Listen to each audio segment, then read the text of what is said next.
said the first service, no cussing. So we'll go with that thing, no cussing. So the question will be there, I will also ask you. So then you have a few moments, and then I'll just pass it around, and you can answer as you wish.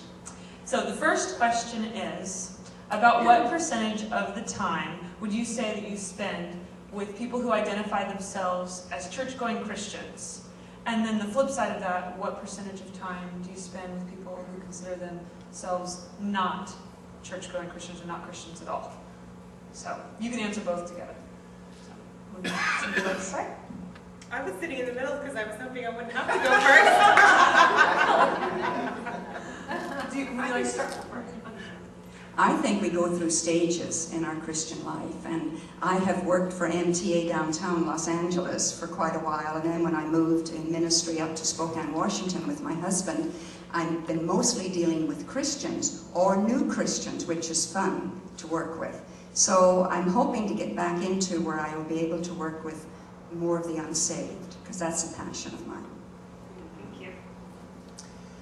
Yeah, I agree. I think a lot depends on where you work. I worked at a Christian school, so I spent a lot of my time with people who consider themselves as believers. And outside of my work, I spend a lot of time with people who are believers. I spend time with people that I go to church with. So I would have to say that probably maybe 70% of my time is spent with believers, and 30% of my time is spent with non-believers, because I have a second job, and at that job, there's not a lot of people who consider themselves as believers. So about 30% of my time is spent with people who are not believers. And me, I probably spend, because I teach school public education, and the school that I teach it's a large Jewish population. So I would probably say about 30% of my time I spend around Christians, and about 70% of my time with non-Christians. All right, our second question, do you share your faith in Christ with people?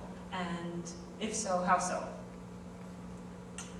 I share it whenever I get an opportunity, and this past week I had a salesman at my door, and he wanted to, because I'm from Ireland, and he wanted to know how did an Irish woman get to Spokane, Washington. So I was able to share my testimony with him. I love to share my faith, and I do share my faith by, as I mentioned before, I was working at a Christian school, and at my other job I am around a lot of non-believers. So I give examples of what happened at work, and as a way of sharing my faith and just my life. I enjoy to share my life story with people and examples from my life and how my faith has been relevant to the situations and things that have happened in my life and how it's gotten me through. So that's how I share my faith. And how do I share my faith in Christ with people? I pretty much go by when I was growing up, I have like 9 brothers and sisters, and my mom and dad just always say, when you go out of the house, you represent us. You represent mom and dad, whatever you do, the way you speak, the way you carry yourself, whatever it is you do. So I pretty much take the same thing with Christ. And if I'm going to be a Christian, and there's a lot of people that I'm around that's not Christians, their idea of Christianity is what I show them.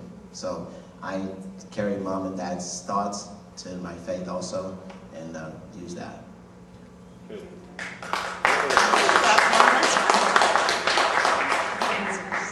Okay, and then your third question is, what do you think are the most appropriate and effective ways to share your faith with people? When I was in the working world, I always felt like people watched you. And so it was how I lived my life in the office and how I lived my life in the community. I agree. I think it's how you live your life. I think that we tend to have a reputation as hypocrites, that we believe one thing and we do something else. And so I think we have to represent our faith in how we live and how we love people. And I try, and I fail, but I do try to love people in that way, to show them my faith. And I think also that it's appropriate, when it's appropriate, to share your story, to share your testimony, to say, this is what I've gone through, this is what the Lord has brought me through, And this is how I got through it. And for me, it has been my faith. It's been the grace and power of God that's gotten me through a lot of things in my life. And so I think when it's the appropriate time, just sharing your testimony and your story, I think, is very effective in sharing your faith.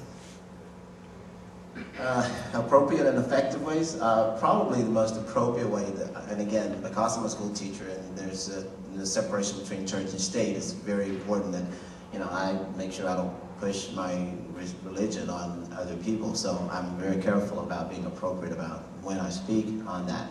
But every opportunity I get, I do. And also because I'm so busy. I mean, in the gym, I'm working out.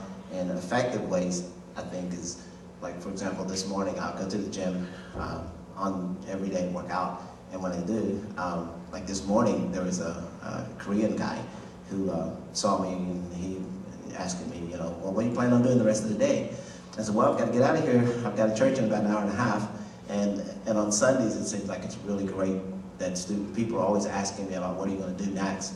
And for me to say church, then they're like, well, you have all this time, then how do you find time to go to church, or how do I find time to work out? You make time for the things that's important for you. So, and it was really neat because, I mean, he ministered to me. He goes to church and he has a hard time with the language, but he was giving me an example of Peter, going to walk on water, and it was broken English, but it's really wonderful to see God spreads His words no matter what language. That's good, guys. Thank you for your examples. You can see.